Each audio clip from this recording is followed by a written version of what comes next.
This is Mari Robeson of Love Lulu Creative, a podcast that supports and celebrates artists and creative entrepreneurs while giving back to the community in a unique and meaningful way. This is episode number 22, and I'm really excited to introduce to you today Bay Area artist Andrea Kendall.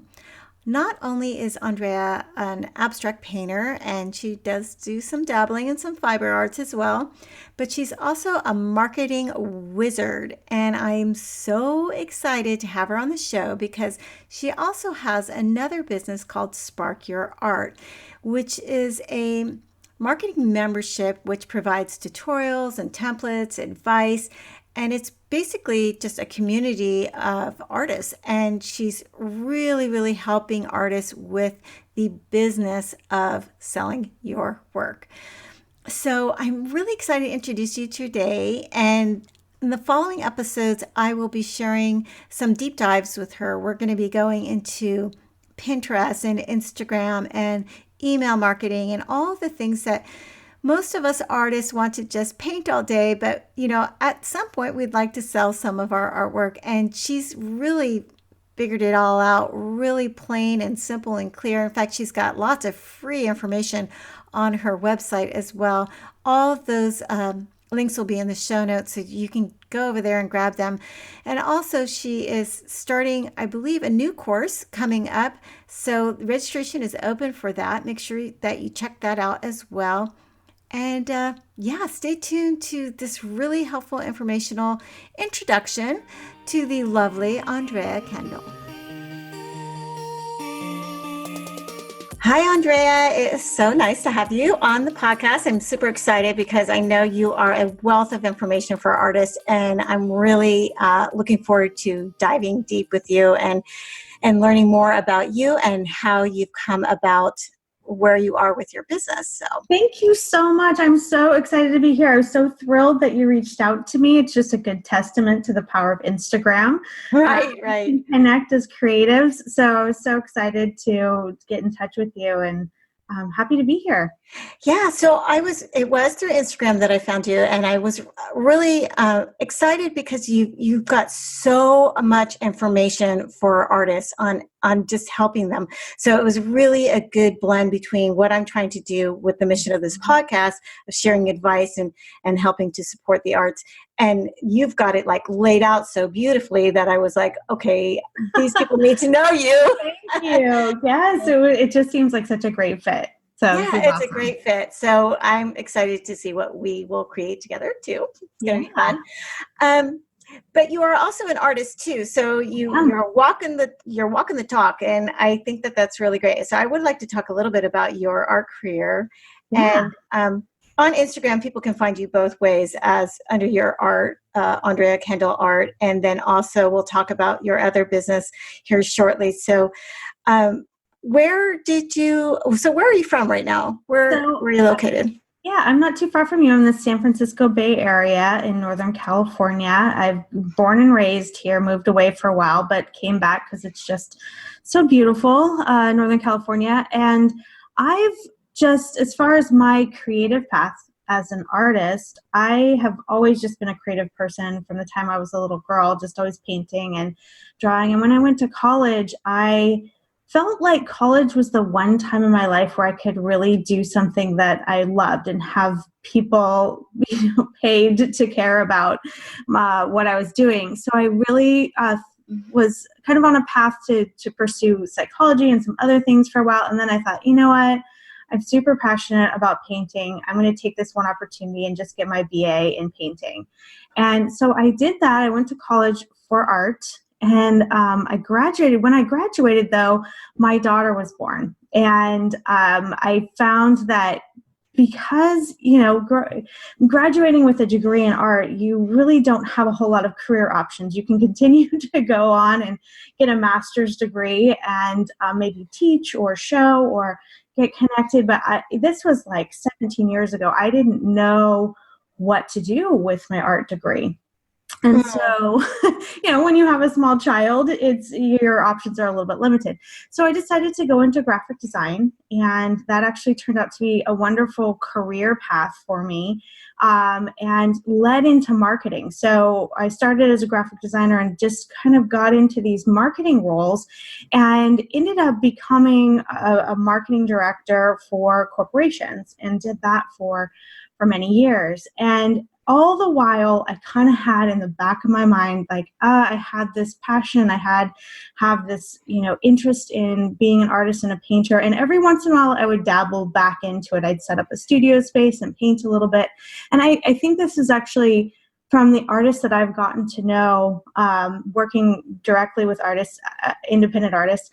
I think this is a pretty common story where you have to do what's practical and what's best for your family, or what's best to pay your bills. And so you compromise your creative path and kind of put that on the back burner and think, oh, someday. So Well, so that, just to clarify that a little bit, so you graduated from UC Davis yes, in art. So basically, you were graduating in fine art. Is yes. that correct? Okay, because there, like I graduated also in art and went right into graphic design, like you. Mhm. So I think that there are a little bit more practical routes that you could go when you're Yeah. jumping out with an art degree, but. Definitely as a fine artist, it's Yes.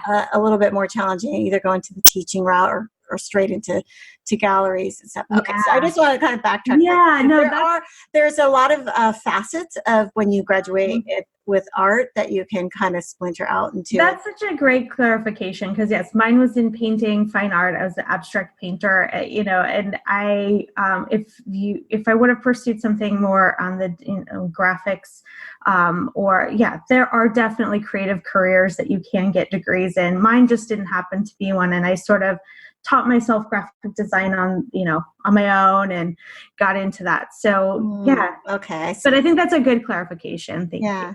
Mm-hmm. Yeah. Okay. So when did you jump back into pursuing being a fine artist then? Yeah, so I had this, pivotal moment that happened in my life where I had been working for a high-tech company, and in high-tech, there's often mergers, acquisitions, all kinds of crazy things that happen at organizations. And I went through I was included in a massive layoff. So I was laid off and found myself just kind of really questioning my career, questioning where I was in my life. And I had this like little window of time where I could be unemployed. And I just couldn't bring myself to get to, pound the pavement with my resume anymore. I just was like, I'm exhausted from this, and this isn't what I'm passionate about. It pays the bills well, but I miss my creative self, and I'm going to take this little break and see what it's like to be a painter. And I recognize that it was a bit of a luxury to have that little window of time to do that. But I really was very strict with myself and said, if I was going to do this, I had to make really good use of my time, treat being a painter like it was my full-time job, and I had to have something to show for it. And so I said, I'm going to create a body of work. And because I've been in marketing, I felt like I had the tools to market myself as an artist, which scared the crap out of me, though. Sure, because it's you. It's not you telling somebody else. Can I ask you what was the window of time that you gave yourself? I had 6 months. Okay. Yeah, 6 months. I ended up being almost a year that I was technically unemployed, because it took a little bit longer to find a position for myself. But I had this 6-month window that I gave myself. Yeah. So there was a year that you were off, and you said, okay, I've got 6 months. I can financially afford to dive in and do a collection of artwork and see where this is going to take me. Yeah. So how many pieces did you create during that time? And just to clarify, what type of art do you create? So I'm an abstract artist, an oil painter. I've more recently kind of changed my practice to watercolors. But at the time, my background had been in oil painting, and I had this vision of creating really big abstract paintings. And so the first thing I did is I bought some 6-foot canvases. I'm like, if I'm going to go big, I mean, if I'm going to do this, I'm going to go big. I'm going to go all the way. I got a studio space. I didn't even really have any art supplies anymore, but I was just like, I'm doing it 100%. So I got the tools I needed. I got the canvases. I created a body of work of about 12 paintings. And just was like, these aren't bad. Like, and then like, these are okay. Oh my God. I like these. And so I created a little website for myself. I started my social media, got all that up and running, and started marketing myself to local galleries and venues as a way to see if I could book a show. And I did book 2 shows actually during that window of time. And so did you also, while you were doing all that, were you also looking for another job? Is that? I was like, I gave myself time to just really focus on my art. But then after a few months, I was like, okay, I'm going to start back into my professional career. And actually what I ended up doing was consulting after that. I decided I really wanted to have the flexibility in my schedule to be able to pursue the artwork. I was, able to sell the artwork, so that like was actually generating revenue. And so I felt like that was something I could do. So I found this really fascinating. I have another question about that. I know there's a million things I want to talk to you about, but so you're creating this body of work. Did you have in mind how you were going to sell it when you were creating it? Or were you just like, I'm going to just, 8 to 5, I'm going to paint. Once I get it all done, this body of work, then I'm going to figure out how I'm going to go about selling it. Well, or was it kind of simultaneously? It was always in the back of my mind, and partially because I did have this background in business and marketing that I had been doing for over a decade, so I knew that I had to have something that I could sell. So I had that in the back of my mind, but I did have this, like, I feel confident that if I'm pouring my passion into something, that there are other people who are going to relate to that and be interested in it. And I don't really have to be catering to a certain market or creating a certain kind of art. I'm just going to create what comes out of my interest and passion. And then I'm going to find the audience that's going to be jazzed about that. That is such, I hope people really hear what you just said, because I think that's so, so, so important. It's like, if you are excited, bring the work out onto the canvas that's authentic to you, and don't do it on a trend, or don't do it because somebody else is doing it. Do what your voice is speaking. And when you're really, really excited about that, somebody else is going to be excited about it too. It's just infectious. It really is. And this is what I tell the artists I work with, because they're so often like, well, should I should I change what I'm doing because I feel like what I'm doing isn't selling? And it's really just, no, you just have to get in front of the audience that shares your passion and shares your interests. And so, yeah, I did have that in the back of my mind, but I really wanted to have the freedom to just be an artist and create what I was going to create.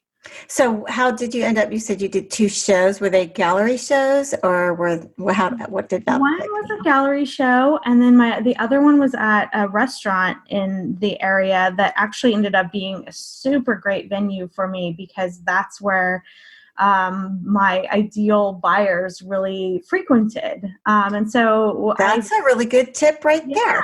Yeah. Mm-hmm. To think outside the gallery, I think, is super important, because there are so many places where people are exposed to art. And, the reality is that, restaurants going to get a lot more traffic if they are the kind of audience that could relate or be interested in your artwork. It was going to be better than a gallery, because when you have a gallery, there's not just the the fact that the gallery often takes 50% or more. Right.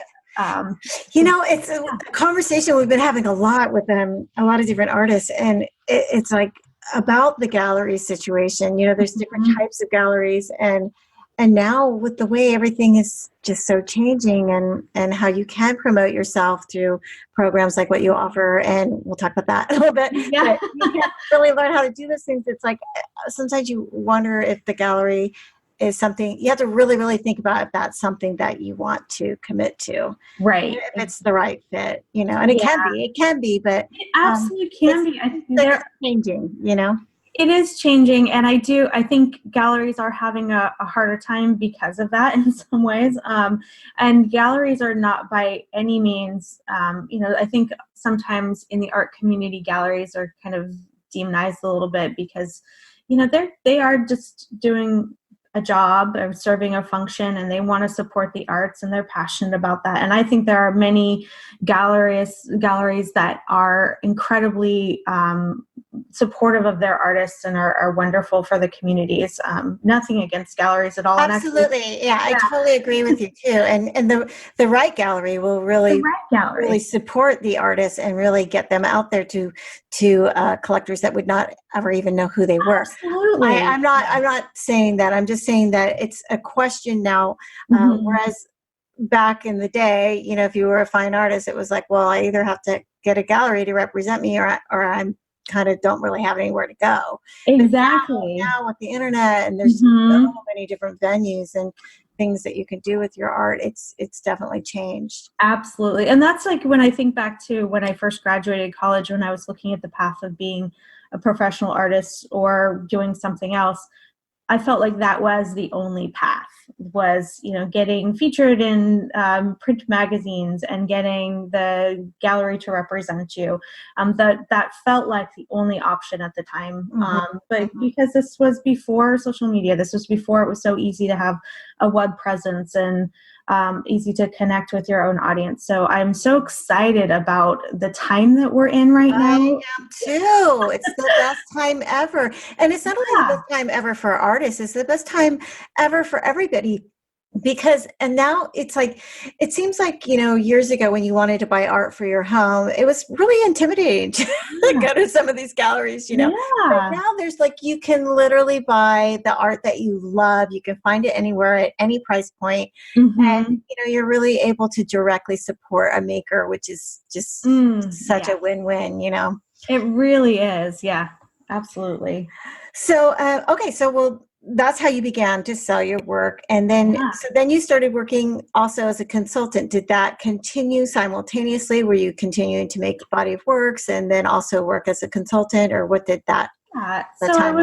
I was working as an artist, but then also working, as a marketing consultant, and did have little stints where I would work full time for different organizations, continuing to do corporate marketing because, my artwork certainly wasn't supporting me full time.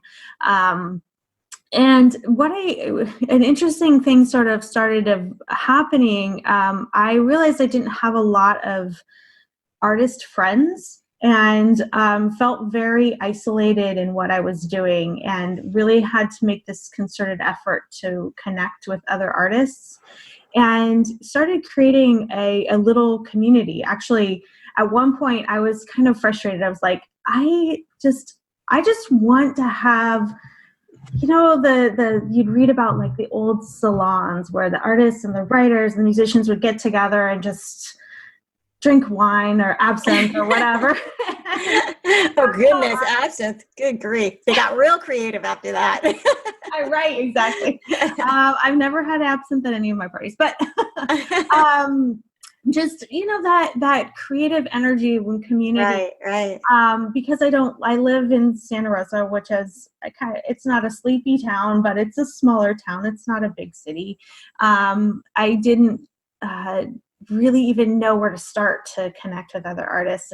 And so what I did, because I'm an online marketer, is I put an event on Facebook, and I said, I just want anyone I know on Facebook to share this with any artists they know.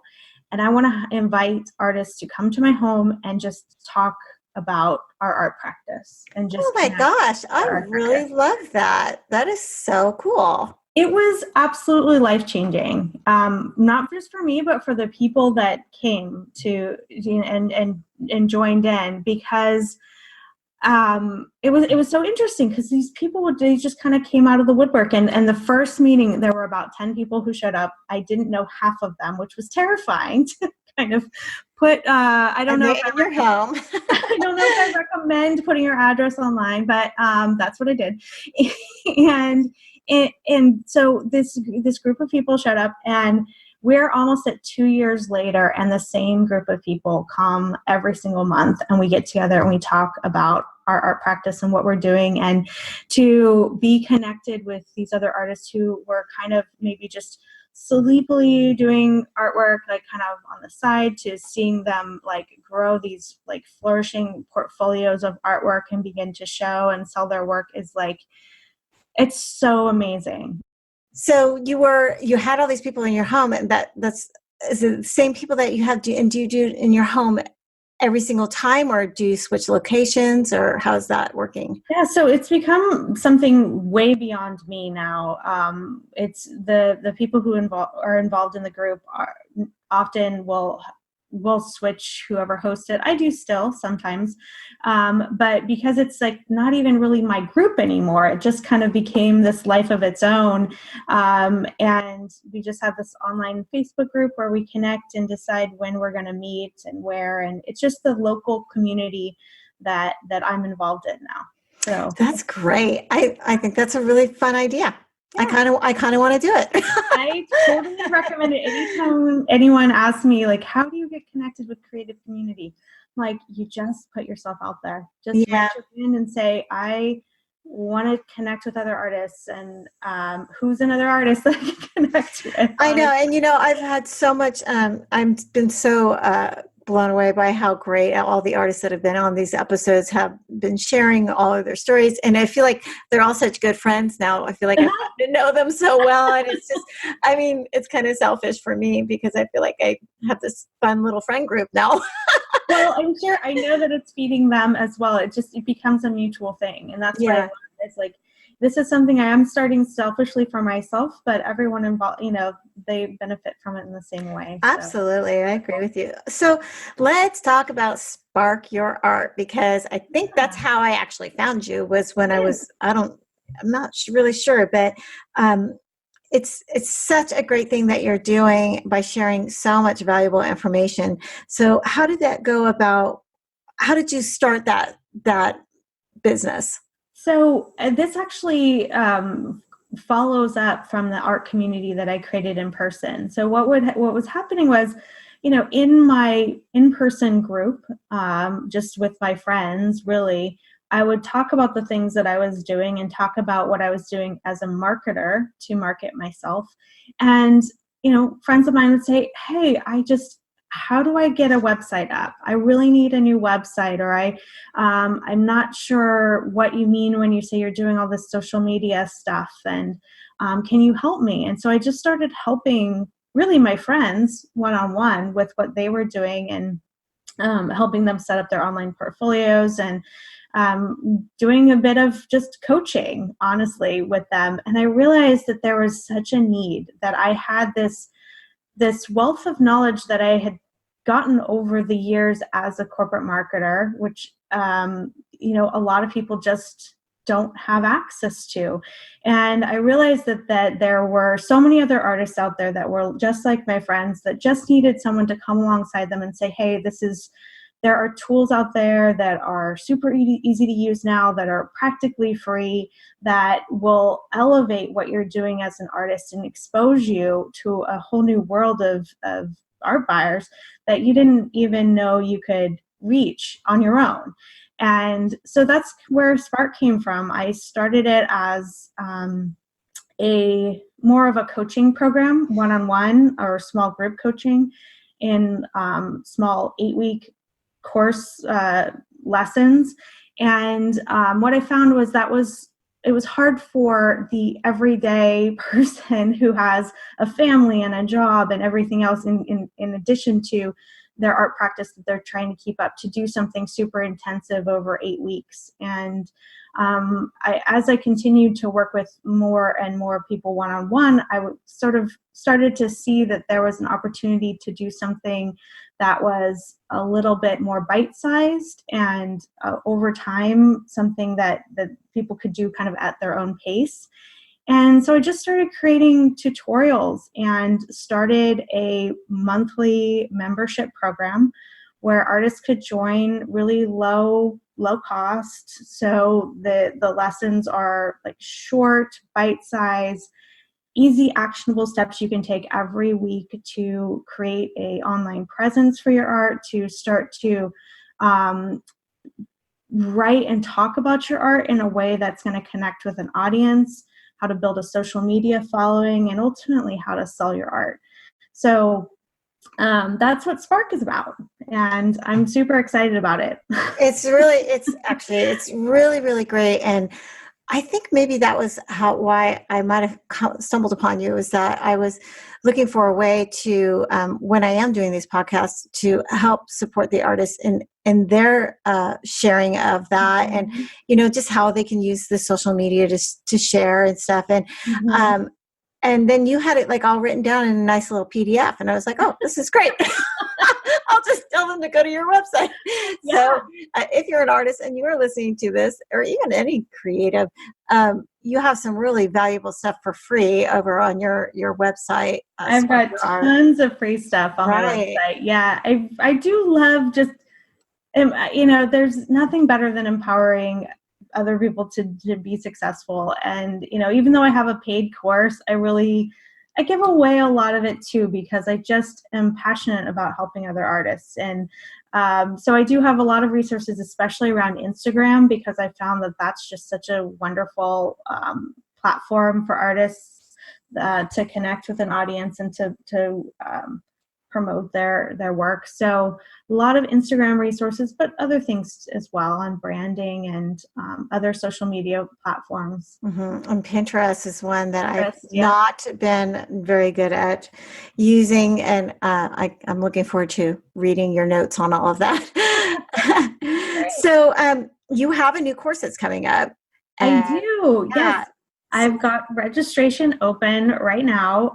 What Spark is you pay by the month, because I really feel like there are so many courses out there that you have to shell out thousands of dollars, and it's a big financial investment. And I recognize that artists just, this is something that's sort of, you're probably doing on the side or not quite sure how to step into it. So I want to make it easy to access, affordable.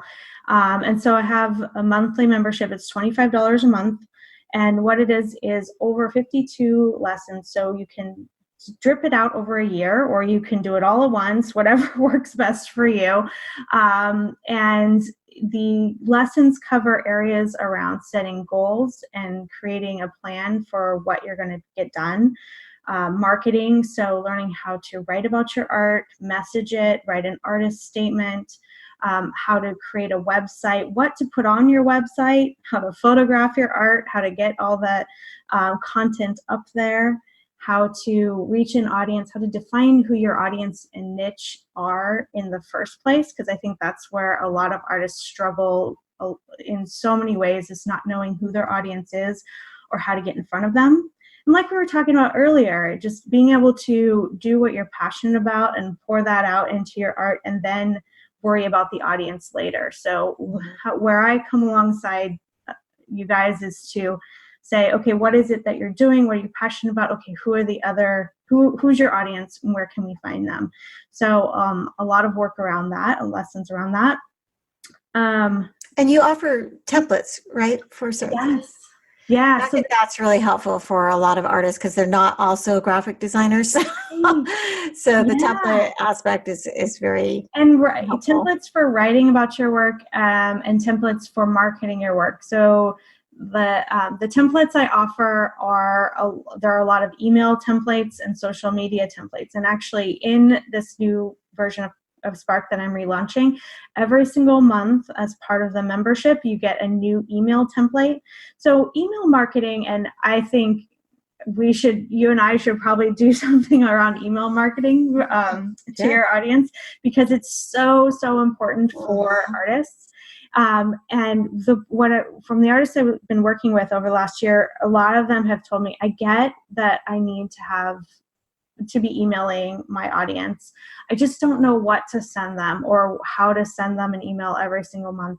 And even though I have tutorials on using tools like MailChimp, which is free to email your marketing list, even once you step into a tool like that, you're like, I don't know what content to use. So I felt like if I provide an email template that you can use every single month to reach out to your audience, and if you at least send that to your audience, you're going to be getting in front of them every single month with something new. So I feel like providing these templates and fresh ideas helps keep that, and this is why I call it spark, just keep that spark alive in your in marketing your art. So that's one thing I offer in terms of templates. Also, every single month I'm providing 20 social media captions. Now, social media is another area where artists are just like, I don't know what to post. I get caught up in my my practice or what I'm doing or my daily life, and I just forget about it, or I get just, brain dead. I don't know what to post about. So I have these social media captions that are kind of Mad Lib style. So you fill in the blank. And if nothing else, and I've used these with my students already, and a lot of them say it's just a starting point at least to write something. So you can just fill in the blanks and post it as is, or you can use it as a jumping off point to really dive into a topic you're excited about. Because once you start writing about something you're excited about, your audience is super into it. So it's something to get you posting on a regular basis, things that are going to engage your audience. I think that's really helpful because I do a lot of watercolors and I can do them very quickly and I could post that. But now I've switched over to doing some very large paintings that take months. So it's like in between, it's like, what should I be posting? And I can tell like there's a fall off if you're not posting consistently. And, the whole Instagram algorithm thing is like very. It's such a beast. You have to. It's like feeding the beast. It's feeding the beast. Yeah, it's just a bummer, because you can see the insights. It's like, but I have thousands of followers and like 10 people are seeing this. So unless I start paying for it. But that's why the email list is so critical, because you own that, and that is really important. In fact, it was such an interesting thing. On Wednesday, I had an episode come out, and Facebook and Instagram went down. So I couldn't promote it. I couldn't. So I was really happy that my podcast is on YouTube, because people would get a notification if they're subscribed. And then also I had my email list. So, you just can't count. You've got to kind of spread it all out and have many irons in the fire, I think, too. You do. Absolutely. Yeah. I mean, the free tools are awesome. Facebook and Instagram, there's so much we can do with them. But the ultimate goal is to get the followers over into your email list so that you can market to them directly. Like you said, we can't trust that they're not going to, be down, or they're going to lock our account up, or right. You just never know. I know, it's crazy, but that's really valuable. That's a really valuable course, I think, for many artists, and maybe one that should be taught at the schools. Andrea? Oh my gosh, that would be a dream. That would be, if I had something like this when I was in college, I would have probably pursued being a full-time artist from day one, and I don't know where I would be, 20 years later. So, well, that's why I was so happy to connect with you, because it's a really good marriage between all of these different artists that I'm interviewing and their advice, but then you're also on the other side of it saying, and here's how you actually do it so that you can actually sell your work. Right. I on the last podcast, when I was interviewing Jennifer, she was like, if I could just pay someone to just do all my social media stuff, that would make me so happy. And it's true. I think a lot of artists, they just want to have their hands in the clay. They don't want to, or, it seems so overwhelming, all these different things. So have it all broken down, little bite-sized pieces, which sounds like what you're doing with your course, is very palatable and very, very helpful for someone who, it's something that's really needed. So thank you for doing it. Yeah, absolutely. And even with my course, it's still overwhelming. Like I have, students in my course who are just like, there's still so much, and I get it. And that's why we actually have a private Facebook group as part of the course where you can post those kinds of frustrations, and it's such a great community because I'm there, and everyone else in the community is there to come alongside and say, it's okay, we get it, it's hard. It's Yeah. work. It really is work, but it's so worth it at the end of the Hmm. day. And so that's what I always want to encourage other artists to just stay in the game and just keep doing it. And yeah, try to find the easiest ways to get the hard part done, the marketing part. I recognize this is not the fun part. So I try to make it as fun as possible. I think, well, we kind of have similar backgrounds in the graphics and the marketing. So I do think it's kind of interesting and fun as well. But that's why I'm also excited because you and I are going to hopefully do a couple more deep dives into a podcast just on Mhm. Instagram, one just on Pinterest, and Mhm. maybe a couple other topics so that we can really get this information out there to be helpful and to help support the arts.